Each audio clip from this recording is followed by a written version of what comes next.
Bismillahirrahmanirrahim. Assalamualaikum warahmatullahi wabarakatuh. Alhamdulillahi ala ihsani wa syukru lahu ala taufiqihi wa amtinani wa asyhadu an la ilaha illallah wahdahu la syarika lahu ta'ziman li sya'nih wa asyhadu anna Muhammadan abduhu wa rasuluhu hada ila ridwanih. Allahumma salli alaihi wa ala alihi wa ashabihi wa ikhwanih. Hadirin dan hadirat yang dirahmati oleh Allah Subhanahu wa taala, kita lanjutkan bahasan kita masih tentang dahsyatnya padang mahsyar ya. Pada pertemuan lalu telah kita bahas tentang kondisi orang-orang kafir, kemudian juga kondisi para mujrimin, para pelaku maksiat, dan sekarang kita akan sebutkan tentang kondisi orang-orang bertakwa ya. Kondisi orang-orang bertakwa. Silakan lihat jilid 2 halaman 302 ya. Jilid 2 halaman 302. Tidak diragukan bahwasanya hari tersebut hari yang dahsyat, oleh karenanya para nabi pun mereka mengalami kedahsyatan tersebut. Sebagian dalam hadis ketika manusia datang kepada Nabi Adam alaihissalam, kemudian mereka berkata, ya Adam anta abul bashar, wahai Adam engkau adalah nenek moyang manusia. Khalaqaka Allahu biyadaihi, Allah telah menciptakan engkau dengan kedua tangannya. Wa asjadalaka malaikatahu, dan Allah telah menyuruh malaikat sujud kepadamu. Ama tara ma nahnu fih, tidakkah engkau melihat bagaimana kondisi kami? Ama tara ma qad balagha bina, tidaklah bagaimana kesulitan yang menimpa kami.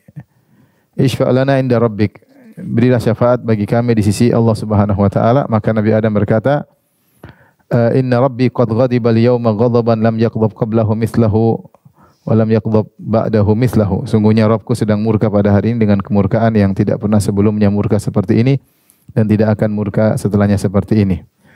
Dan Allah Subhanahu wa taala waqad nahani, Allah telah melarangku untuk mendekati sebuah pohon dan aku melanggarnya. Nafsi nafsi, jiwaku jiwaku. Maksudnya aku juga butuh syafaat ya. Aku juga tidak tahu tentang diriku. Maka nampak bagaimana Nabi Adam alaihissalam merasakan dahsyatnya hari tersebut sehingga tidak berani untuk berbicara kepada Allah untuk beri syafaat kepada manusia. Padahal kita tahu bagaimana sayangnya Nabi Adam kepada anak cucunya. Kita semua adalah cucu Nabi Adam alaihissalam. Namun dia tidak mampu berbuat apa-apa karena rasa takut yang menimpanya. Apalagi dia ingat dosa yang dia lakukan. Padahal dosa tersebut sudah diampuni oleh Allah Subhanahu wa taala.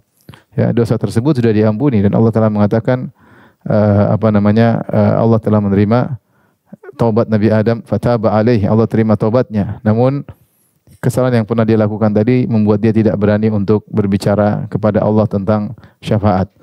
Kemudian Nabi Adam berkata, idhabu ila Nuh. Kemudian Nuh, orang-orang pergi ke Nabi Nuh, ternyata Nabi Nuh juga tidak berani. Kemudian ke Ibrahim alaihissalam, Khalilur Rahman, kekasih Allah, dia pun tidak berani. Kemudian ke Nabi Musa alaihissalam pun tidak berani, Nabi Isa pun tidak berani, sampai kepada Nabi Muhammad sallallahu alaihi wasallam. Maksud saya, bagaimana kondisi tersebut sangat dahsyat sampai dirasakan juga oleh para nabi. Namun meskipun dahsyat hari kiamat kelak, orang-orang bertakwa tetap diberikan rasa nyaman oleh Allah pada situasi-situasi berikutnya. Karena di padang mahsyar itu banyak sekali situasi, banyak sekali kondisi. Ada kondisi yang menakutkan, ada kondisi di saat orang-orang beriman diberi rasa nyaman oleh Allah Subhanahu wa taala. Dalilnya dalam surat An-Naml ayat 89 kata Allah Subhanahu wa taala, wa hum min faza'in yauma idzin aminun ya. Sedang mereka merasa aman dari kedahsyatan yang terjadi pada hari tersebut ya. Demikian juga dalam surat Al-Anbiya 103 Allah menceritakan tentang bagaimana kondisi orang bertakwa. Kata Allah Subhanahu wa taala, la yahzunuhumul faza'ul akbar. La yahzunuhumul faza'ul akbar. Kejutan yang dahsyat tidak membuat mereka merasa sedih. Wa tatalaqahumul malaikah, dan malaikat bertemu dengan mereka dengan berkata, hadza yaumukumul ladzi kuntum tu'adun. Inilah hari yang kalian dijanjikan. Allah juga berfirman tentang bagaimana mereka bahagia di hari yang sangat dahsyat tersebut. Wujuhu yauma idzim musfirah, dhahikatun mustabsyirah. Wajah-wajah pada hari itu dengan berseri-seri, tertawa dan gembira, menunjukkan mereka bahagia di hari tersebut. Allah juga berfirman, yauma tabyaddu wujuh wa taswaddu wujuh. Hari di mana ada wajah yang putih dan ada wajah yang hitam. Yang putih maksudnya bergembira dan senang ya. Ini menunjukkan bahwasanya meskipun dahsyatnya hari tersebut, ada kondisi di mana mereka ditenangkan oleh Allah Subhanahu wa taala. ada di mana mereka dijadikan nyaman oleh Allah Subhanahu wa taala. Makanya Allah berfirman juga dalam surat Al-Insan, "Fawaqahumullahu syarra dzalikal yaum." Maka Allah jaga mereka dari keburukan hari tersebut. Hari tersebut hari yang sangat buruk, tetapi mereka dijaga oleh Allah Subhanahu wa taala. Dan dalam surat Al-Qamar Allah berfirman, "Yaqulul kafiruna hadza yaumun asir." Orang-orang kafir berkata ini adalah hari yang berat. Mafhum mukhalafahnya berarti bagi orang-orang beriman hari tersebut tidak begitu berat. Makanya sebenarnya mengatakan meskipun di padang mahsyar jaraknya 50.000 tahun, proses semua berjalan 50.000 tahun, tapi sebagian hadis atau sebagian riwayat menunjukkan orang-orang beriman tidak merasakan sepanjang itu. Tidak merasakan sepanjang itu ya. Mereka dibuat ringan oleh Allah Subhanahu wa taala, dirasakan lebih cepat. Allah menjadikan mereka merasa lebih cepat ya. Padahal hakikatnya hari tersebut fi yaumin kana miqdaru 50 alf sanah. Hari tersebut 50.000 tahun dari proses kebangkitan sampai surga atau neraka itu 50.000 tahun. Maka di antara beberapa dalil yang menunjukkan kondisi orang beriman pada hari tersebut seperti misalnya orang yang mati syahid ya. Yang pertama yang mati syahid. Maka di padang mahsyar dimuliakan oleh Allah Subhanahu wa taala, datang dalam kondisi masih ada terlihat luka yang berdarah ya. Terlihat luka yang berdarah dan mengeluarkan bau wangi. Berdarah namun wangi ya. Namun wangi. Kata Nabi sallallahu alaihi wasallam, "Walladzi nafsi biyadihi la yuklamu ahadun fi sabilillah." Ya, demi zat yang jiwaku berada di tangannya, tidaklah seorang yang terluka di jalan Allah Subhanahu wa taala ya. Kemudian kata Nabi sallallahu alaihi wasallam, "Illa jaa yaumal qiyamati wal launu launud dam." Kecuali datang pada hari kiamat kelak dalam kondisi warna darah, warihu rihul misk. Akan tetapi aromanya adalah aroma minyak kasturi ya. Minyak kasturi ini kalau di dunia adalah minyak yang sangat-sangat wangi, yang diambil dari rusa ya, dari tubuh rusa, yang di mana ada gumpalan dalam kulit rusa, kemudian di situ ada darah yang mengendap, kemudian membeku, akhirnya terlepas dari tubuh rusa, kemudian akhirnya diolah menjadi minyak wangi yang sangat harum. Dan ini di antara balasan Allah, kemuliaan Allah kepada orang yang meninggal dalam kondisi mati syahid. Terlihat tubuh mereka masih berdarah ya, tapi aromanya aroma minyak kasturi. Jadi Allah jadikan mereka tersohor ya. Yang kedua adalah yang berpuasa. Yang berpuasa mulutnya mengeluarkan aroma wangi. Mengeluarkan aroma wangi ya. Nabi SAW bersabda, "Walladzi nafsi biyadihi," demi zat yang jiwaku berada di tangannya, "La khalufu famis shaim atyabu indallahi ta'ala min rihil misk." Sungguh bau mulutnya orang yang berpuasa lebih harum di sisi Allah daripada minyak kasturi, aroma minyak kasturi, minyak misk. Ada yang mengatakan bahwasanya pada hari kiamat ketika orang yang sering berpuasa, maka dari mulut mereka keluar aroma yang sangat wangi. Maka sungguh bahagia orang yang suka berpuasa sunnah ya. Berpuasa wajib kemudian berpuasa sunnah dalam rangka mencari keridhaan Allah Subhanahu wa taala, dan itu amalan tidak mudah ya. Continue dalam puasa sunnah. Seorang berusaha paling tidak dalam sebulan 3 hari. Ya. Jika dia semangat lagi maka sebulan 8 hari, Senin Kemis ya. Kalau dia semangat lagi, dia boleh berpuasa sehari berpuasa, 2 hari berbuka. Sehari berpuasa, 2 hari berbuka. Dia semangat lagi, puasa Daud. Sehari berpuasa, sehari berbuka. Agar bisa menjadi orang-orang yang pada hari kiamat kelak aroma wangi keluar dari mulutnya. Jadi tersohorlah dia di hari kiamat kelak karena dia sering berpuasa ya. Padahal disebutkan oleh para ulama, namanya ibadah puasa adalah ibadah yang tidak bisa terkena riya. Ibadah yang tidak bisa terkena riya karena orang tidak tahu seorang berpuasa atau tidak kecuali orang itu kabarkan. Kalau tidak dikabarkan, ya dia diam-diam aja, orang tidak tahu dia puasa atau tidak. Ya, sehingga ketika di dunia dia menyembunyikan puasanya, namun pada hari kiamat kelak Allah buat dia tenar dengan keluar minyak aroma yang wangi dari mulutnya yang selama ini mungkin mulut bau tidak enak, aroma tidak enak, namun dia tahan karena Allah Subhanahu wa taala, maka akan keluar aroma yang sangat wangi pada hari kiamat kelak. Kemudian ketiga, muadzin. Muadzin terlihat tinggi.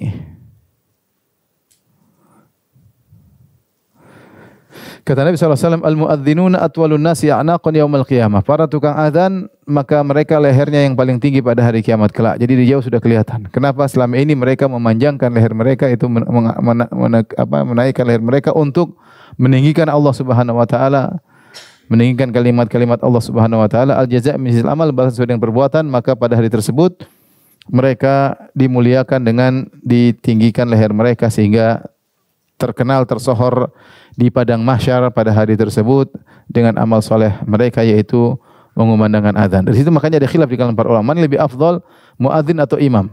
Ada khilaf di kalangan para ulama. Saking begitu afdalnya ibadah muadzin. Mana yang lebih afdal, muadzin atau imam? Ada yang mengatakan imam lebih afdal karena jadi imam orang semua salat. Dia pahala juga dia dapatkan karena dia imam orang salat. Ada yang mengatakan muadzin lebih afdal karena muadzin yang manggil. Kalau muadzin enggak panggil, imamnya enggak datang. Jadi muadzin manggil, semua datang, maka dampak dari azan tersebut orang-orang datang untuk beribadah ya. Datang untuk beribadah ya. Dulu saya ingat di Papua ada kakek-kakek selalu azan, Masya Allah, rajin ya. Tapi orang protes ya, karena azannya enggak enak. Jadi dia azan, pokoknya azan tanpa nada, pokoknya tanpa, mungkin tajwid juga kurang. Terus kita bilang, orang bilang, oh azan ini, kata dia, kalau saya azan bagus-bagus orang tidak bangun, katanya. mending saya azan. Dia masih ngeles, kata saya, azan saya ini bikin orang bangun. Udah tahu masih hidup atau sudah meninggal ya. Karena dengan azan orang datang sholat dan dia dapat pahala dengan azan tersebut ya. Kemudian yang kelima, yang keempat, misalnya ya, yang yang sering bantu orang lain, maka kesulitannya akan dikurangi, maka kesulitannya menjadi mudah, kesulitan hari kiamat jadi ringan.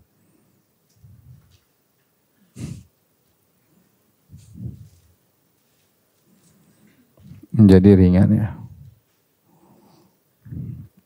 Kata Allah Subhanahu wa taala, "Man naffasa an mu'min kurbatan min kurabid dunya, naffasallahu anhu kurbatan min kurabi yaumil qiyamah." Siapa yang meringankan penderitaan seorang mukmin di dunia, Allah akan meringankan penderitaannya pada hari kiamat kelak. Di sini disampaikan oleh para ulama, Nabi berkata, siapa yang meringankan penderitaan seorang mukmin di dunia, Allah tidak mengatakan Allah akan meringankan penderitaannya di dunia juga. Tapi Allah tidak sebut dunia, atau Nabi tidak sebut dunia. Nabi mengatakan siapa yang menghilangkan penderitaan seorang mukmin di dunia, Allah akan hilangkan penderitaannya di akhirat. Karena penderitaan dunia itu ringan, sebesar apapun penderitaan dunia itu ringan dibandingkan penderitaan apa? Akhirat. Ya, betapapun besar penderitaan dunia pasti akan berlalu. Ya, seperti sebagaimana yang dihadapi oleh banyak manusia. Musibah datang kemudian pergi. Musibah datang dan kemudian pergi. Seperti saya sering sampaikan perkataan Ibnu Qayyim bahwasanya musibah itu seperti cuaca. Cuaca itu kadang baik, kadang buruk dan akan hilang. Cuaca tersebut berubah dengan cuaca yang berganti menjadi cuaca yang lainnya. Hujan tidak selalu hujan, akhirnya terang. Panas tidak selalu panas, akhirnya berubah menjadi sejuk. Ya, angin tidak selalu bertiup, nanti akhirnya ada waktunya berhenti dari tiupan tersebut. Dan demikianlah musibah. Tidak mungkin nangis melulu, air mata juga habis ya. Ada saatnya berhenti apa? Menangis. Ya. Gelisah tidak gelisah terus ya. Oleh karenanya yang lebih penting bukan menghilangkan penderitaan di dunia. Di dunia ini penderitaan kita ingin hilang, cuma tidak ada bandingannya dengan penderitaan apa? Akhirat. Oleh karena jika seorang membantu orang lain, dihadirkan dalam dunia ini, orang ini susah depan saya bantu, pasti ada balasnya di akhirat. Allah meringankan penderitaan saya. Dan tidak ada yang tahu bagaimana beratnya penderitaan di hari kiamat kelak yang sangat parah, di luar daripada nalar kita, di luar daripada jangkauan kita. Sangat-sangat penderitaan yang luar biasa. Maka dengan bantu orang lain, maka penderitaan seorang akan diringankan oleh Allah Subhanahu wa taala. Di antaranya misalnya yang kelima, orang yang meninggal di perbatasan, di murabit, di perbatasan. Perbatasan maksudnya adalah perbatasan antara negeri kaum muslimin dengan negeri orang-orang kafir ya. Nabi bersabda, "Man mata murabitan fi sabilillah ajra alaihi ajra amalihi salih alladhi kana ya'malu wa ajra alaihi rizqahu wa amina minal fattan wa ba'atha Allah yaumal qiyamati aminan minal faza'." Siapa yang meninggal dalam kondisi ribat, yaitu berjaga di daerah perbatasan di jalan Allah, maka akan diberikan pahala sesuai dengan pahala soleh yang bisa dikerjakan. Sudah meninggal, pahalanya tetap mengalir. Jadi di antara sebab seorang mendapatkan pahala jariah, dia berjaga di daerah perbatasan. Berjaga di daerah perbatasan sepertinya lebih sulit daripada masuk dalam medan pertempuran. Kalau masuk dalam medan pertempuran, seorang bisa waspada, dia tahu musuhnya mana dan dia bisa pergi, dia bisa kabur. Kalau perlu dia mundur untuk maju kembali atau mundur untuk gabung dengan yang. Tapi kalau di daerah perbatasan dia bingung. Dia nongkrong di situ, tahu-tahu ada panah yang nyasar. Tahu-tahu ada senjata yang nyasar karena dia tidak tahu musuh datang kapan. Itu bahayanya di daerah perbatasan. Makanya orang yang berjaga di perbatasan pahalanya sangat besar. Karena dia setiap saat bisa ditembak oleh musuh atau dipanah oleh musuh. Dia tidak tahu musuh di mana karena tidak kelihatan, kadang musuh sembunyi, tiba-tiba ada panah nyasar, tembak. Ya, makanya kalau dia menjaga di perbatasan, dia dapat pahala, amalannya mengalir terus, kemudian rezekinya pun berjalan terus, dia di alam barzah. Kemudian wa amina minal fatan, dia akan selamat dari pertanyaan mungkar dan nakir ya. Dan yang terakhir wa ba'atsallahu yaumal qiyamati aminan minal faza'. Dia akan dibangkitkan pada hari kiamat kelak dalam kondisi aman dari rasa takut. Aman dari rasa takut yang sangat dahsyat pada hari kiamat kelak. Tentunya di antaranya seperti disebutkan dalam hadis yang lain, misalnya orang yang meninggal dalam kondisi umrah, dalam kondisi ihram. Ya, ketika ada seorang waqasathu naqatuhu, ada seorang di padang Arafah berhaji dengan Nabi SAW, tiba-tiba dia terjatuh dan diinjak oleh ontanya, kecelakaan. Mungkin ontanya gerak, dia terjatuh, keinjak ontanya, akhirnya meninggal dunia. Ketika meninggal dunia maka dikuburkan dengan ihramnya. Rasulullah SAW mengatakan, la tukhammiru ra'sahu, jangan kalian tutup kepalanya karena dia sedang ihram. Ya. Kemudian wala tuhannitu, jangan kasih minyak wangi, kata Nabi sallallahu alaihi wasallam. Kenapa? Dia sedang ihram. Fa innahu yub'atsu yaumal qiyamati mulabbiyan, sungguhnya dia dibangkitkan dalam kondisi bertalbiyah, ya. Jadi bangkit dalam kondisi bertalbiyah.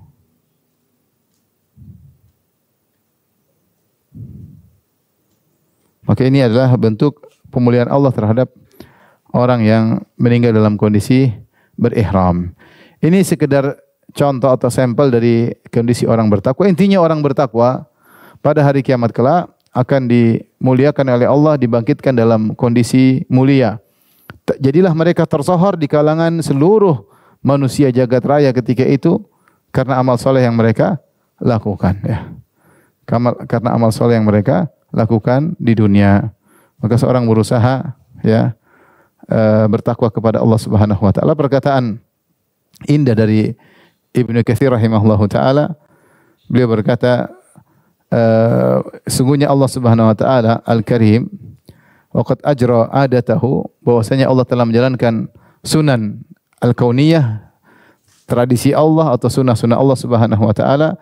Fa innahu man 'asha 'ala syai' mata 'alaihi wa man mata 'alaihi bu'itsa 'alaihi. Siapa yang hidup terbiasa dengan suatu kondisi, maka dia akan meninggal dalam kondisi tersebut. Dan siapa yang meninggal dalam kondisi tersebut, dia akan dibangkitkan dalam kondisi apa? Tersebut. Ini perkataan Ibnu Katsir.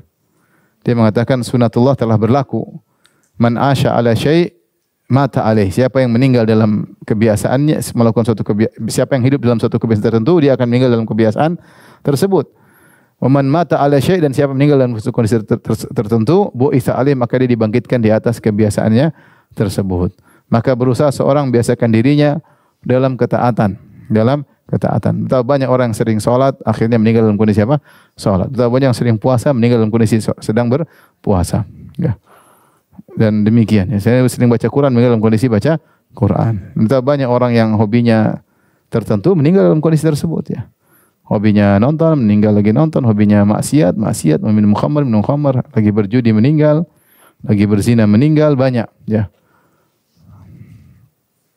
Yang penting ibu-ibu jangan hobi ngomel sama suami.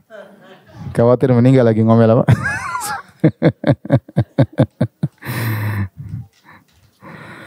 Baik, kita lanjutkan pembahasan berikutnya.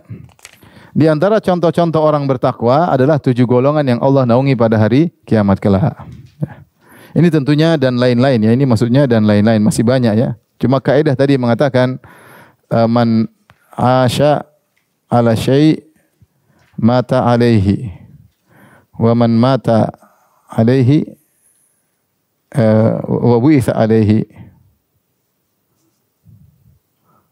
wa bu'itsa alaihi. Siapa yang hidup di atas suatu kondisi, maka dia akan meninggal di atas kondisi apa? Tersebut, dan dia akan dibangkitkan di atas kondisi tersebut. Ini perkataan Ibnu Katsir rahimahullah taala. Tapi kita lanjutkan 7 golongan atau orang-orang yang mendapat naungan di padang mahsyar. Telah kita sebutkan bahwasanya kondisi di padang mahsyar sangat berat. Rasulullah SAW bersabda, "Tuduna syamsu yaumal qiyamati minal khalqi hatta takuna minhum kamiqdari mil." Sungguhnya matahari didekatkan kepada manusia pada hari kiamat kelak hingga jaraknya seperti ukuran mil. Qala Sulaim bin Amir, sang perawi berkata, "Fa wallahi ma adri ma ya'ni bil mil." Saya tidak tahu maksud Nabi yang dimaksud dengan 1 mil. Amasafat al-ardi al mil alladhi tuktahalu bihil ain. Apa yang dimaksud 1 mil adalah jarak di bumi, yaitu 1,6 atau 1,8 kilometer. Atau mil adalah alat yang digunakan untuk bikin celak. Ada mil alat besi kan? Maksudnya sangat dekat sekali. Ya, dia bilang saya tidak tahu. Ya, saya tidak tahu. Tapi zahirnya 1 mil yang ukuran ya. Zahirnya 1 mil ukuran, karena kita lihat di ada kondisi apa? Mobilisasi manusia pergi ke Nabi Adam, pergi ke sini, pergi ke sana, sehingga Allah alam bisa jadi maksudnya jaraknya 1 mil 1,8 kilometer atau 1,6 kilometer. Ya. Fayakunun nasu ala qadri a'malihim fil araq. Maka manusia kondisinya terkait dengan keringat yang bercucuran dari tubuh mereka sesuai dengan kadar amal mereka. Faminhum man yakunu ila ka'baihi, dan di antara mereka ada yang keringatnya bercucuran sampai menggenangi mata kakinya. Wa minhum man yakunu ila rukbatayhi, di antara mereka ada yang keringatnya bercucuran hingga menggenangi sampai kedua lututnya. Wa minhum man yakunu ila haqawaihi, di antara mereka ada yang sampai ke pinggangnya, ya, kedua yaitu ke pinggangnya. Wa minhum man yuljimuhul araqu iljaman, di antara mereka ada yang keringat sampai di mulutnya, seakan-akan iljam yaitu seperti alat yang dipasang di kuda, ya, jadi sampai ke mulutnya. Wa asyara Rasulullah sallam ila fihi, Rasulullah sallam isyaratkan ke mulutnya. Maka dalam riwayat yang disebutkan rasa panas ya. Rasa panas bisa diambil disebabkan 3 hal ya. Ada yang mengatakan pertama dari matahari yang didekatkan, yang kedua dari jarak manusia yang berdekatan. Jadi manusia tidak ada yang bisa duduk ketika itu. Kata Allah, yauma yaqumun nasu lirabbil alamin. Manusia semua berdiri. Makanya disebutkan yaumul qiyamah, di antara sebab hari kiamat disebut dengan hari kiamat karena manusia semuanya berdiri.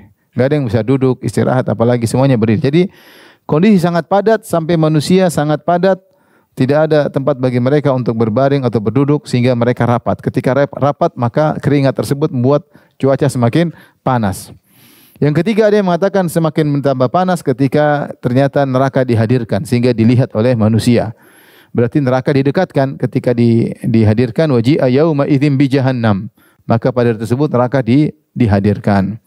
Maka 3 hal ini menjadikan manusia sangat-sangat berkeringat, keringat bercucuran. Namun tingkatan amal berbeda-beda. Yang semakin punya maksiatnya semakin sedikit, maka keringatnya semakin apa? Sedikit. Yang maksiatnya semakin banyak, maka keringatnya semakin banyak.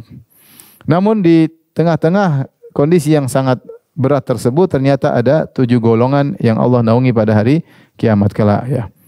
Dan ada yang mengumpulkan lebih dari 7 ya. Ada yang mengatakan 10 atau lebih daripada itu ya. Tapi disebut dalam satu hadis yang masyhur ada 7 golongan yang Allah naungi pada hari kiamat kelak. Kita bacakan hadisnya. An Abi Hurairah radhiyallahu taala anhu, anin Nabi sallallahu alaihi wasallam qala, dari Abu Hurairah radhiyallahu anhu dari Nabi sallallahu alaihi wasallam beliau bersabda, sab'atun yudhilluhumullah fi dhillihi yauma la dhilla illa dhilluh. 7 golongan yang Allah naungi di bawah naungan Allah pada hari tidak ada naungan kecuali naungan Allah Subhanahu wa taala. 7 golongan tersebut yang pertama imamul adil, imam yang adil. Yang kedua syabun nasya'a fi ibadatillah, anak muda yang tumbuh dalam ketaatan kepada Allah. Yang ketiga rajulun qalbuhu mu'allaqun bil masajid, seorang laki yang hatinya tergantung di masjid. Yang keempat, warajulani tahabba fillah ijtama'a alaihi wa tafarraqa alaihi. Dua orang yang saling mencintai karena Allah, berkumpul karena Allah dan berpisah karena Allah. Yang kelima, rajulun da'atum ra'atun dzatu mansibin wa jamalin. Seorang yang dirayu oleh seorang wanita yang dzatu mansib, itu maksudnya kaya raya atau punya jabatan atau punya kedudukan, orang terpandang. Wa jamalin, selain terpandang, wanita tersebut juga sangat cantik jelita. Faqala inni akhafullah. Kemudian lelaki yang dirayu tersebut berkata, aku takut kepada Allah. Yang keenam, rajulun tasaddaqa bi sadaqatin fa akhfaha hatta la ta'lama shimalu ma tunfiqu yaminuhu. Seorang bersedekah dengan tangan kanannya lalu dia sembunyikan sampai tangan kirinya tidak tahu apa yang disedekahkan oleh tangan kanannya. Yang ketujuh, wa rajulun dzakarallaha khaliyan fa fadhal ainah. Seorang yang lagi sendirian dia ingat Allah maka kedua matanya mengalirkan air mata. Taib, ini disebut dengan 7 golongan yang dimuliakan. Dan ini tanda bahwasanya ketika mereka dimuliakan di awal tahapan dari tahapan hari kiamat, yaitu di padang mahsyar, kemungkinan mereka akan dimuliakan lagi selanjutnya. Karena di awal tahapan mereka sudah dimuliakan. Ya. Yang pertama adalah imam yang adil. Imam yang adil ya. Imam yang adil ya. Sebelumnya yang dimaksud dengan naungan Allah maksudnya adalah naungan yang Allah ciptakan, naungan yang Allah ciptakan. Jadi sab'atun yudhilluhumullah fi dhillih, 7 golongan yang Allah naungi dalam naungannya. Maksudnya Allah ciptakan naungan sehingga menaungi mereka. Naungan tersebut diidhafahkan, disandarkan kepada Allah, disebut dengan naungan Allah karena dia naungan yang mulia. Sama seperti Allah mengatakan tentang masjid Baitullah, rumah Allah. Bukan Allah tinggal di situ, bukan. Tapi ini rumah adalah milik Allah Subhanahu wa taala, diidhafakan kepada Allah Subhanahu, disandarkan kepada Allah.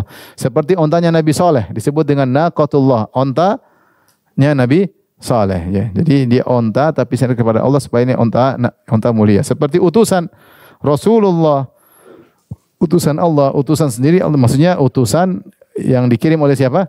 Allah. Sama dengan naungan disebut zillullah, naungan Allah maksudnya naungan yang Allah ciptakan, disandarkan kepada Allah karena naungan tersebut naungan yang mulia yang sangat dibutuhkan pada hari yang sangat dahsyat tersebut. Jadi bukan naungan dari zat Allah, enggak, tapi naungan yang Allah ciptakan. Yang naungan tersebut berada di bawah arsy Allah Subhanahu wa taala. Yang pertama dari 7 golongan yang Allah muliakan adalah imam yang adil, imam yang adil. Sederhana, kenapa imam yang adil adalah orang yang pertama dari 7 golongan tersebut? Karena dia yang paling mulia, ini yang paling termulia. Yang paling termulia jika bertakwa. Yang paling jika bertakwa. Sebaliknya paling buruk jika zalim. Kenapa dia paling baik jika bertakwa? Karena kebaikan dia akan menular kepada banyak orang.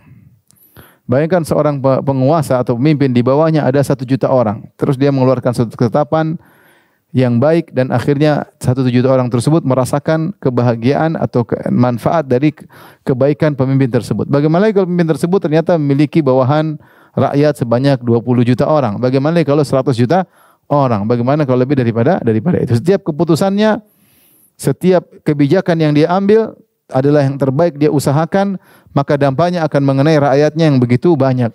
Maka kebaikan yang dia lakukan ini luar biasa. Makanya Ibnu Taimiyah mengatakan dia adalah afdhalul mujahidin, mujahid yang terbaik di zamannya. Saya bacakan kata Ibnu Taimiyah rahimahullah taala, fa idza ijtahada ar-ra'i fi islahi dinihim wa dunyahum. Jika sang pemimpin bersungguh-sungguh untuk mengurusi agama rakyatnya dan juga dunia rakyatnya, dunia diurus, agama supaya baik, dunia juga baik. Bihasabil imkan, sesuai dengan kemampuan dia, yaitu semaksimal mungkin, seoptimal. Tidak mungkin dia rubah semuanya, enggak. Tapi dia sudah maksimal, sudah optimal. Ya, kana min afdali ahli zamani, maka dia orang terbaik di zamannya, termasuk orang terbaik di zamannya. Wa kana min afdalil mujahidin fi sabilillah, maka dia termasuk mujahid terbaik. Isyarat dari Ibnu Taimiyah rahimahullah bahwasanya menjadi pemimpin yang baik itu berat, seperti orang sedang berjihad. Apalagi dia masuk dalam suatu sistem yang sistem tersebut rusak, maka dia berusaha untuk merubah. Bukan, ini jihad yang luar biasa. Jihad yang luar biasa, bukan perkara yang mudah. Jika dia sudah berusaha bertakwa sebisa mungkin memperbaiki rakyatnya, urusan dunia maupun agamanya, maka dialah mujahid terbaik. Pahalanya pahala yang terbaik. Makanya ketika Nabi menyebutkan 7 golongan, yang pertama Nabi sebut adalah dia. Maka saya sampaikan, orang yang jadi pejabat itu di antara 2 kemungkinan. Dapat surga tertinggi atau neraka terdalam. Surga tertinggi atau neraka terdalam. Kalau dia baik, dia adil, maka betapa banyak pahala yang akan dia dapatkan. Betapa banyak orang yang bahagia karena kebaikan dia. Dan Rasulullah SAW bersabda, khairukum anfa'ukum linnas. Sebaik-baik kalian adalah yang paling bermanfaat bagi orang lain, ya. Maka seharusnya setiap pejabat merenungkan akan hal ini, menjadikan jabatan yang dia pegang sarana untuk bisa meraih pahala sebanyak-banyaknya agar dia meraih surga yang tertinggi, bukan dia manfaatkan untuk menjerumuskan dia ke dalam neraka yang sedalam-dalamnya. Coba bayangkan kalau ada pemimpin yang tidak adil sebaliknya. Kemudian dia memutuskan suatu perkara, kebijakan yang zalim untuk kepentingan pribadinya, kepentingan keluarganya, kepentingan nepotismenya, kepentingan keluarganya. Kemudian ternyata keputusan tersebut zalim. Yang kezaliman ini berdampak pada puluhan juta orang. Hari kiamat kelak nanti dia akan disidang melawan puluhan juta orang. Bayangkan 1 juta orang ngantri mau sidang sama ente, bayangkan satu lagi kena lagi, satu lagi ganti-gantian, satu lagi. Waliyadzubillah, ya. Oleh karenanya yang punya keluarga pejabat tolong diingatkan supaya menjadi pejabat yang terbaik agar meraih surga yang terbaik, ya. Dan saya sering sampaikan bahwasanya beramar ma'ruf nahi mungkar tidak harus merubah secara total. Itu terkadang perkara yang berat. Bernahi mungkar itu ada 2 tingkatan, menghilangkan kemungkaran secara total, kedua mengurangi, meminimalkan apa? Kemungkaran. Kalau dia tidak bisa menghilangkan secara total, dia berusaha mengurangi. Siapa tahu dia mengurangi, kemudian datang pejabat berikutnya mengurangi lagi, ada suatu saat bisa berubah. Berhasil enggak berhasil urusan Allah Subhanahu wa taala. Jadi luruskan niatnya ketika menjadi seorang pejabat, saya ini adalah pelayan rakyat. Saya adalah pelayan rakyat, yang gaji saya adalah para rakyat. Diambil dari uang rakyat. Jangan sampai saya menzalimi rakyat. Saya bersenang-senang, rakyat susah-susah. Ya. Waliyadzubillah, ya. Oleh karena saya ingatkan bagaimana dulu Imam Syafi'i, Umar bin Khattab, mereka punya pendapat bahwasanya Imam Syafi'i berpendapat, maksudnya seorang pejabat yang mengurusi rakyat, dia seperti mengurusi anak yatim. Apa dalam syariat mengurus anak yatim? Mengurus anak yatim itu kita boleh makan dari harta anak yatim secukupnya. Tidak boleh berlebihan. Tidak boleh kita ngabisi menggerus harta anak yatim, zalim. Allah berfirman, innal ladzina ya'kuluna amwalal yatama dzulman innama ya'kuluna fi butunihim nara. Sungguhnya orang-orang yang memakan harta anak yatim dengan kezaliman, sungguhnya mereka memasukkan makanan tersebut api neraka dalam perut mereka. Kapan seorang dikatakan mengurus anak yatim zalim? Jika dia mengambil berlebihan. Tidak sesuai dengan apa? Kebutuhan. Jadi jangan sampai seorang kemudian menjadi pejabat, kemudian dia bersenang-senang, berfoya-foya dengan harta yang itu bukan milik dia, itu adalah milik negara, milik rakyat. Kemudian dalam hadis kata Rasulullah SAW, inna rijalan yatakhawaduna fi malillahi bi ghairi haq, falahumun naru yaumal qiyamah. Sungguh sekelompok orang, mereka mengelola harta negara tanpa hak. Ya, demi kesenangan mereka, bagi mereka api neraka pada hari kiamat kelak. Maka seorang berusaha, ya, bertakwa kepada Allah kalau menjadi pejabat untuk meraih surga yang tertinggi. Kalau dia khawatir dirinya semakin terjerumus dalam kemaksiatan, lebih baik mundur. Hidup cuma sekali, jangan spekulasi dengan akhiratmu. Jangan spekulasi dengan akhiratmu. Alhamdulillah kita masih bisa makan, masih bisa hidup, masih bisa. Jadi kalau kau punya kemampuan, maju bismillah. Kalau punya kemampuan dan niat untuk merubah, ingat di depan sana banyak sekali ujian. Maka seorang bertakwa kepada Allah Subhanahu wa taala, kita ingin negeri semakin maju, semakin baik, semakin banyak pemimpin yang adil, semakin masyarakat semakin makmur. Maka sungguhnya pejabat itu di antara kesempatan meraih surga tertinggi atau meraih apa? Neraka yang terdalam. Hati-hati.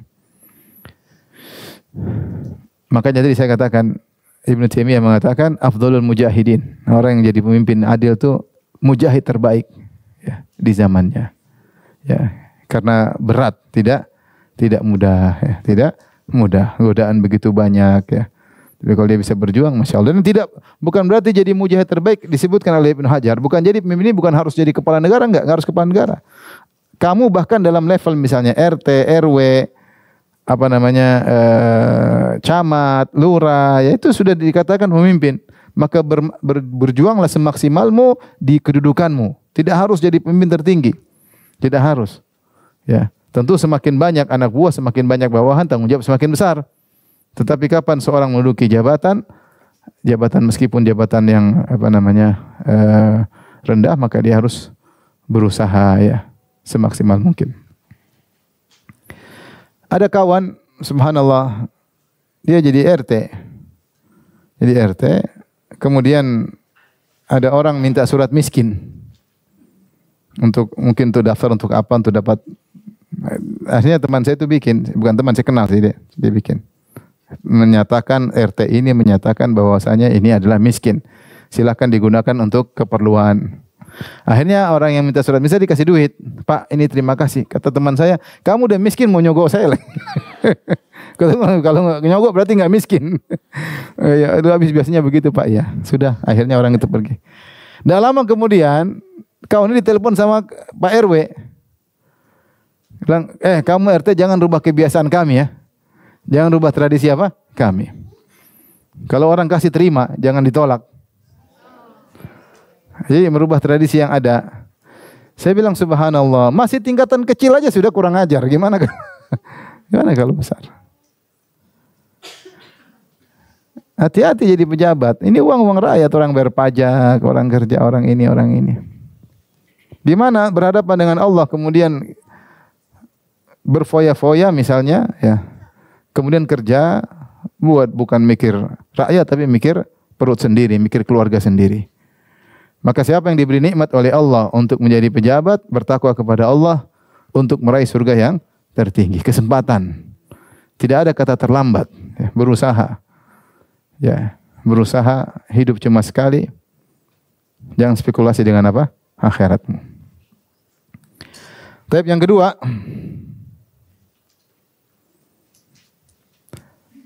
syabun nasya fi ibadatillah, ya. Pemuda yang tumbuh dalam ketaatan.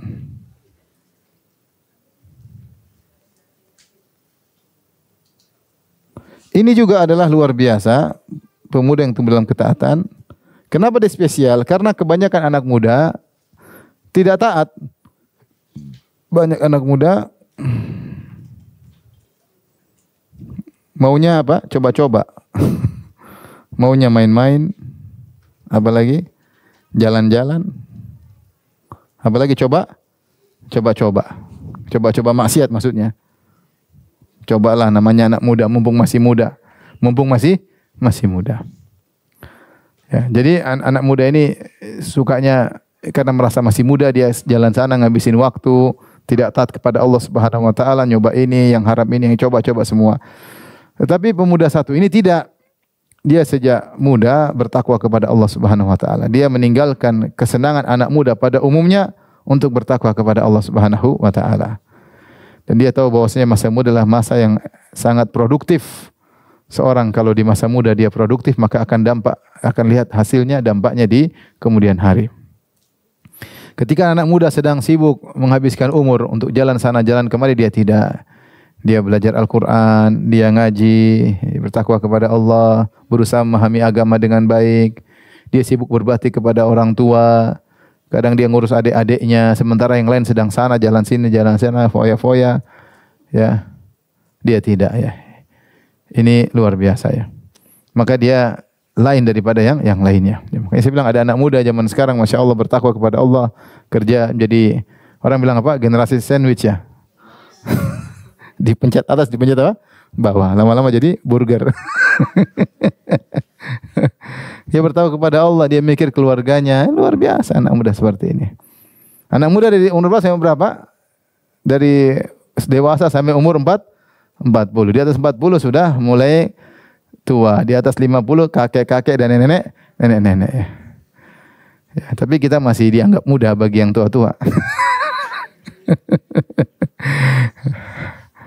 Jadi sebenarnya jangan bilang mumpung saya masih muda ya. Masih muda, benar. Secara umum kalau kita bandingkan anak muda dengan orang tua, secara umum memang orang tua mati duluan, ya enggak? Itu kan secara umum ya. Misalnya dari 100% yang mati di atas 50 tahun misalnya 80%, yang masih muda cuma 20%. Benar, ini misalnya. Secara umum yang tua lebih cepat mati daripada yang muda. Tapi itu kan persen. Tapi kalau person-person belum tentu. Kalau person-person maafkan 50-50. Kemungkinan kau mati dengan orang tua sama-sama sebenarnya. Tidak ada bedanya. Karena 20% tersebut yang mati dulu bisa jadi kau salah satunya. Ya atau tidak? Ya, kalau lihat secara totalitas benar. Orang tua lebih banyak duluan mati daripada yang muda. Tapi kalau lihat per person, maka kemungkinan kamu 50-50 antara hidup dan mati seperti orang tua, tidak ada bedanya. Tidak ada bedanya.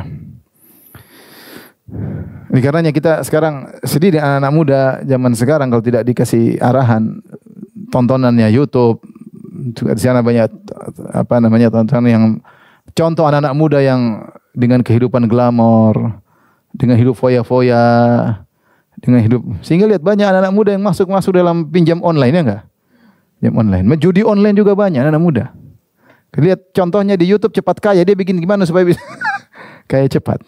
Hidup dalam khayalan. Ya. Jadi anak-anak muda zaman sekarang banyak yang generasi strawberry, cepat apa? Cepat lapuh, cepatlah ya. Bujang lapuk. Tidak kuat ya, sedikit-sedikit putus asa. Tidak kuat anak muda zaman sekarang. Tontonannya maunya yang cepat, berhasil, sukses dengan segera ya. Tidak mengenal namanya perjuangan. Maka ini perlu kerja keras dari orang tua untuk mendidik anak-anak. Maksudnya hidup ini Pak, perjuangan. Kalau mereka dikasih ujian, kita jangan tenang. Nanti Bapak yang jangan. Ayo nak, bismillah. Berdoa sama Allah, Bapak bantu. Jangan bilang tenang, nanti Bapak yang ngurus. Bapak mau percuma jadi pejabat kalau nggak bisa ngurus kamu. Jangan. Kita pun pejabat tetap kamu coba berjuang. Jadi latih mereka punya mental yang kuat. Dan anak muda sekarang ya Allah tontonannya ya. Makanya luar biasa itu orang-orang yang bikin konten itu, merusak generasi anak muda. Tapi ada saja anak-anak muda yang bertakwa kepada Allah Subhanahu wa taala ya. Dan kaidah mengatakan man syabba ala syai'in syabba alaihi. Siapa yang di masa muda terbiasa dengan sesuatu, maka di masa tuanya juga akan terbiasa dengan sesuatu tersebut. Jangan mengatakan nanti saya muda rusak-rusak dulu nanti tanggal 40 saya sadar. Susah. Kamu sudah terlanjur nyaman dan sudah terlanjur kebiasaan. Sudah kecanduan, gimana lagi mau berubah? Sampai mati begitu-begitu saja. Kalau muda malas sholat, susah untuk berubah. Malas sholat terus, kecuali Allah kasih hidayah. Yang semasa muda nonton film, sampai tua nonton film. Sudah ngaji masih nonton film, masih. Karena kebiasaan sudah susah untuk ditinggalkan, gak gampang. Bagaimana manusia kebiasaan? Kalau Allah kasih hidayah baru bisa berubah. Kalau enggak, kebawa terus. Ya. Kebawa terus. Oleh karenanya anak muda, anak kita, ya karena kita udah tua ya, jadi anak sekarang anak kita yang bilang anak apa? Muda. Ya kita udah tua, udah 40 tahun ke atas. Rambut sudah banyak yang putih. Qadarullah.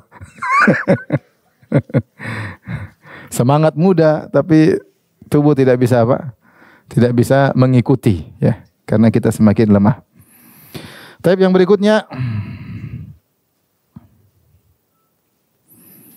rajulun qalbuhu mu'allaqun fil masajid. Lelaki yang hatinya mu'allaq itu tergantung di masjid. Tergantung di masjid-masjid. Rasulullah menggunakan istilah tergantung. Soalnya kalau dia keluar, dia copot jantungnya, dia keluar.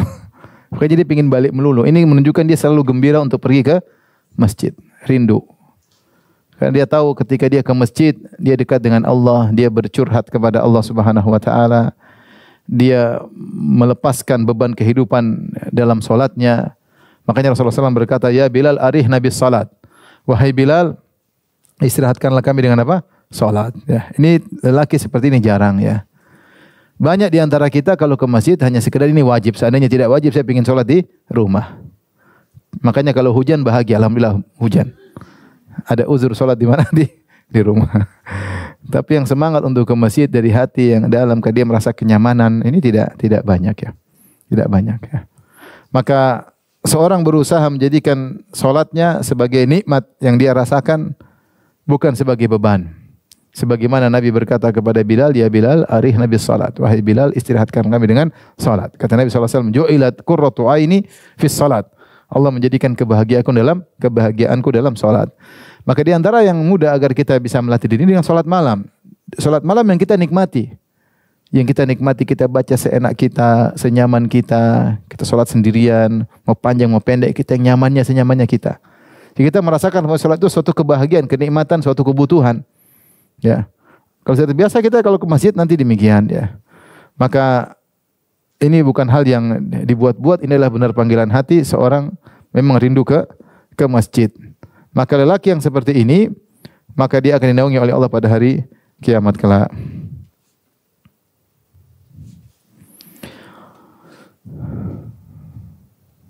Sebagian orang ketika dalam aktivitas tahu-tahu azan, kata dia, aduh azan lagi. Berat, dia merasa azan adalah menghalangi kesuksesan dia ya.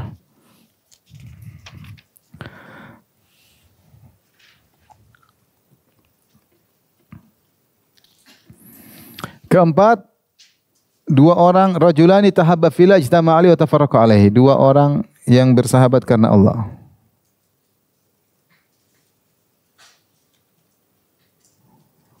Bertemu karena Allah. Berpisah juga karena Allah. Berpisah karena Allah.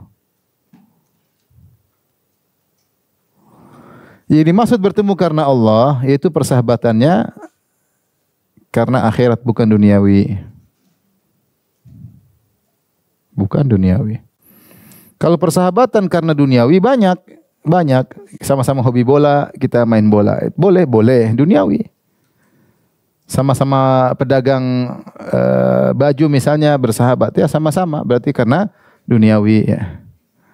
Ya sama-sama mungkin suka main sepeda, bersahabat sama-sama hobi main sepeda, duniawi. Bersahabat karena sama-sama dari satu suku, misalnya sama dari Makassar misalnya, itu duniawi ya. Bersahabat karena sama-sama lulusan dari SMA tertentu atau alma mater universitas tertentu, itu duniawi. Bukan itu yang dimaksud. Yang dimaksud dengan seorang bersahabat, dia ambil sahabat dekat dia karena Allah Subhanahu wa taala. Karena saya dan engkau sama-sama mikir dakwah misalnya. Karena saya dan engkau sama-sama suka ikut pengajian. Karena saya dan engkau sama-sama kita punya kegiatan sosial untuk ngurusi anak yatim atau yang lainnya. Itu namanya bersahabat karena Allah Subhanahu wa taala. Maka seorang mengecek dirinya, kalau dia ingin cari pahala, dia bersahabat dengan orang lain bukan karena duniawi orang tersebut, tapi karena Allah Subhanahu wa taala. Kenapa saya dekat-dekat dengan dia? Kenapa dia dekat dengan saya? Kenapa kita duduk ngobrol? Kenapa kita ada rapat? Kenapa kita ada pertemuan? Karena sama-sama mencari akhirat. Kalau begitu, itulah persahabatan karena Allah Subhanahu wa taala. Mereka bertemu karena Allah. Ya, mereka berpisah juga karena Allah. Berpisah karena Allah banyak maknanya ya. Ada yang mengatakan mereka berpisah karena memang waktunya untuk berpisah. Setelah satu majelis mereka berpisah juga karena Allah dan mereka saling mendoakan. Ada yang maksudnya berpisah karena Allah itu saling mendoakan. Ada yang mengatakan mereka berpisah karena Allah, maksudnya tidaklah memisahkan mereka kecuali kematian. Terus bersahabat karena persahabatan karena Allah pasti langgeng, kecuali salah satunya berubah. Pendapat ketiga yang mengatakan berpisah karena Allah, yaitu karena satunya berubah tukang maksiat sehingga tidak bisa sinkron lagi. Satunya ternyata berubah jadi tukang maksiat, dia tidak bisa terus bertahan sama orang tukang maksiat. Karena sahabat itu pasti dia sinkronisasi persahabatan, maka dia terpaksa meninggalkan sahabat. Meskipun dia sayang, dia tinggalkan karena dia tidak ingin terbawa dengan keburukan temannya tersebut. Maka dia memisahkan dirinya dari orang tersebut karena Allah. Itu namanya berpisah karena Allah. Yang keempat, maknanya dia mengatakan kita bersahabat tapi saatnya kita berpisah karena Allah, karena masing-masing kita punya privasi ibadah yang harus kita jalankan. Dia ketemu dengan teman ngobrol, sudah waktunya jam 10 harus pulang. Karena kalau enggak pulang nanti ngobrol jam 12 sudah enggak sholat malam.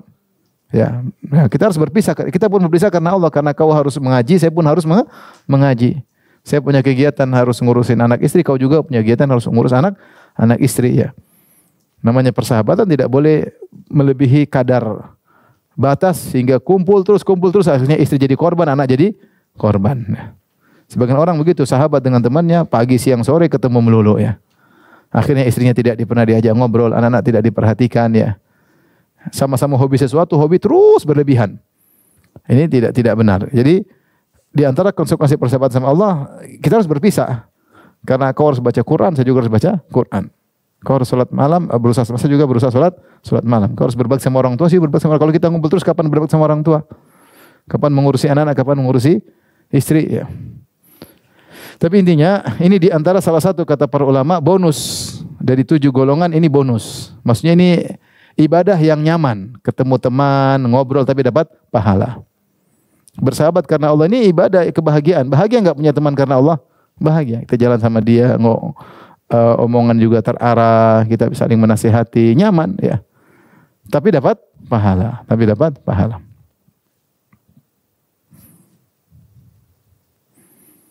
Makanya jangan lupa kalau bisa hidupkan dalam diri kita mencintai pasangan karena Allah. Ngobrol sama pasangan karena Allah.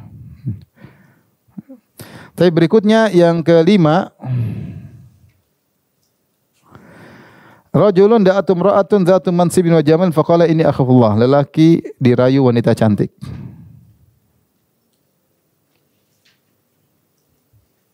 Wanita cantik dan terpandang. Terus dia bilang, saya takut sama Allah, terpandang. Kemudian dia menolak. Ini ada yang mengatakan ini yang paling susah di antara 7. Ada yang mengatakan nomor 1 imam yang adil. Ada yang mengatakan ini yang paling susah. Karena kita tahu fitnah terbesar bagi laki adalah wanita. Rasulullah tidak berdusta ketika dia mengatakan, ma taraktu ba'di fitnatan adharra 'ala rijal minan nisa. Aku tidak meninggalkan fitnah yang paling berbahaya bagi laki seperti fitnah wanita. Rasulullah benar atau dusta itu? Benar. Maka fitnah paling besar bagi lelaki adalah wanita. Ya. Wanita bisa menggoda lelaki atau lelaki bisa tergoda oleh wanita dengan banyak cara ya. Dari banyak hal ya. Tergoda dari suaranya, tergoda dari parasnya, tergoda dari pakaiannya, tergoda dari parfumnya, bahkan tergoda dari jempolnya. Kadang foto tangan aja bisa pikiran macam-macam ya. Oleh karenanya, jangan menyepelekan hal ini. Ini adalah lelaki yang hebat, luar biasa. Dirayu oleh wanita cantik dan terpandang. Terpandang ini maksud bisa jadi dia punya jabatan, bisa jadi dia kaya raya. Cantik dan kaya raya. Apa sih cita-cita seorang lelaki? Pingin punya istri, cantik dan kaya raya ya. Satu saja enggak apa-apa. Kaya raya jelek, oke. Cantik miskin juga oke. Apalagi cantik dan kaya raya. Tinggal duduk manis, duit datang terus ya. Ini tidak usah nyari-nyari, itu cewek yang datang apa? Goda. Akhi fillah. Gitu. Digoda. Ternyata dia luar biasa. Dia mengatakan, inni akhafullah. Aku takut kepada Allah Subhanahu Wa Taala. Meskipun model-model bapak insya Allah enggak seperti ini. Ya. Mana ada cewek cantik kaya raya goda bapak-bapak? Enggak ada. Yang ada mungkin enggak kaya sama enggak cantik ya. Zaman sekarang betapa banyak lelaki selingkuh sama wanita yang istrinya lebih cantik daripada wanita tersebut. Banyak seperti itu. Apalagi yang goda lebih cantik dari istrinya. Yang kalah cantik dari istrinya pun bisa tergoda ya. Oleh karena ini amalan yang luar biasa. Makanya Allah sebut tentang kisah Nabi Yusuf alaihissalam sebagai contoh. Nabi Yusuf kabur dari godaan wanita tersebut. Dan Nabi Yusuf kabur karena disebutkan lama-lama bertahan tidak bisa, harus kabur. Tidak mungkin bertahan lama-lama. Ya. Makanya Allah mengatakan, "Laqad hammat bih wa hamma biha." Sang wanita sudah benar-benar ngebet kepada Nabi Yusuf. Nabi Yusuf sudah bergejolak juga. Makanya harus kabur. Karena tidak mungkin orang bertahan terus di hadapan fitnah wanita. Makanya jika seorang laki digoda wanita, dikirim fotonya, blokir ya. Jangan bilang jangan kasih celah ya. Jangan kasih celah. Apalagi di save fotonya, jangan. Nah, itu repot. Nanti kalau di save fotonya pas diomelin istri murojaah malam-malam. Bahaya. Ya, kalau lagi iman lagi kuat, blokir, kemudian delete, ganti nomor kalau perlu. Kita enggak tahu kapan titik lemah kita. Mungkin lagi kuat, besok belum tentu. Besoknya lagi belum tentu. Maka seorang jangan spekulasi dalam kehidupan ini. Kalau dia takut segera dia blokir ya. Mengerikan. Lelaki ini dia bukan cuma menolak, dia nasihatnya tersebut, dia mengatakan inni akhafullah, aku takut kepada Allah. Takut kepada Allah, maka dia akan dinaungi oleh Allah pada hari kiamat kelak. Saya sering sampaikan bagaimana Nabi Yusuf alaihissalam, bagaimana dia selamat Nabi Yusuf alaihissalam. Dia selamat karena dia tidak kasih celah. Apa kata Imra'atul Aziz, istri dari sang menteri, dia mengatakan, atau yang disebut ada yang mengatakan Zulaikha, dia mengatakan walaqad rawatuhu an nafsihi fasta'sam, sungguh aku telah merayunya namun dia bergigih, dia kekeh tidak kasih celah sama sekali. Itu yang buat Nabi Yusuf selamat. Kapan laki-laki kasih celah sedikit, dia akan terbawa. Lihatlah bagaimana ketika Jurej digoda oleh pezina tercantik di zamannya. Ketika orang memuji Jurej, orang soleh, kata peneliti, biar saya coba goda dia. Ini tercantik, pezina tercantik, maka pezina tersebut datang ke tempat kuilnya Jurej untuk menggoda. Jurej tidak noleh sedikit pun. Untuk bisa selamat, kapan seorang noleh, jadi. Ya, makanya kalau ada cewek kirim WA, jangan dibuka WA-nya. Langsung delete. Jangan dibuka, kalau buka bisa ngelihat, kalau udah melihat bisa tergoda. Tergoda pada pandangan pertama.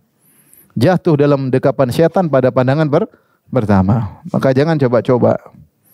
Ya, jangan coba-coba. Maka cara untuk selamat dari fitnah wanita, jangan kasih celah.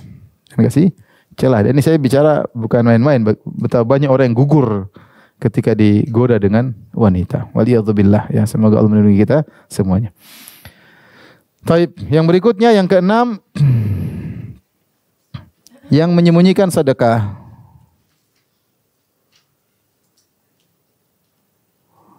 Yang menyembunyikan apa? Sedekah. Rajulun tasaddaqa biyamini fa akhfaha. Seorang yang bersedekah dengan tangan kemudian dia sembunyikan sampai tangan kirinya tidak tahu apa yang disedekahkan oleh tangan kirinya. Ini juga amalan luar biasa, berusaha menyembunyikan amal soleh. Tidak, dan ini bukan hanya sedekah. Amal apapun dia berusaha menyembunyikan ya. Sekarang kita sedang hidup di zaman orang hobi nge-share apa? Amalan ya. Semua orang hobi share amal. Semua yang dilakukan pingin diketahui orang. Bantu orang di shooting, berbakti sama orang tua dia share, sayang sama istri dia share, kasih makan kucing dia share, semuanya dia share. Semua maksud dia share. Semua dia share. Nah, kalau ditanya, kan saya memotivasi. Ya mudah-mudahan ya. Bagaimanapun orang berusaha membranding dirinya, personal branding, pasti kelihatan lah. Maka di antara cara agar selamat dari riya adalah dengan menyembunyikan amal soleh. Latih diri kita untuk bahagia, yang tahu hanyalah Allah Subhanahu wa Ta'ala. Allah sudah tahu, selesai. Allah sudah tahu, sudah selesai. Tidak perlu kita share. Namun demikian saya katakan, setan datang selalu menggelitik untuk kita cerita. Saya yang telah ini, saya yang telah anu, saya yang telah ini.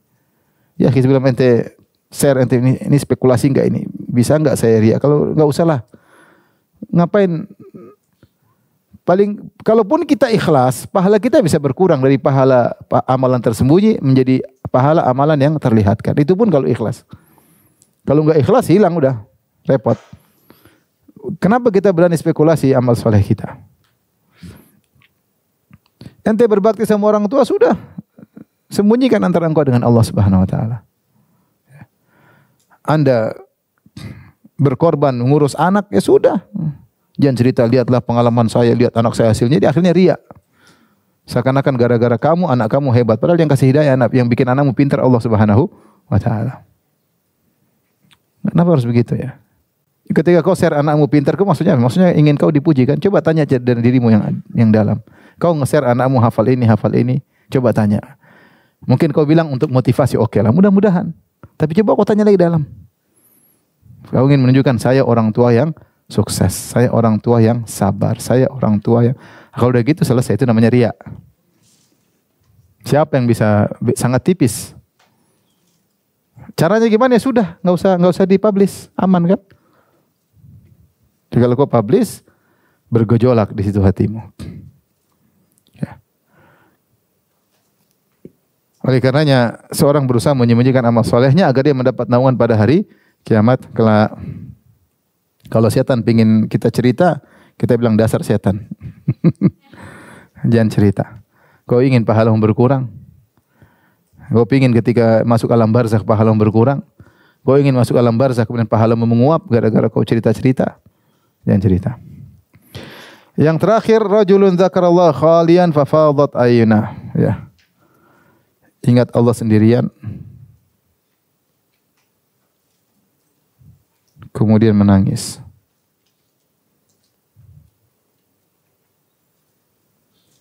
Ini diantara juga ibadah yang agung, seorang menangis di hadapan Allah semata, tidak di hadapan orang lain.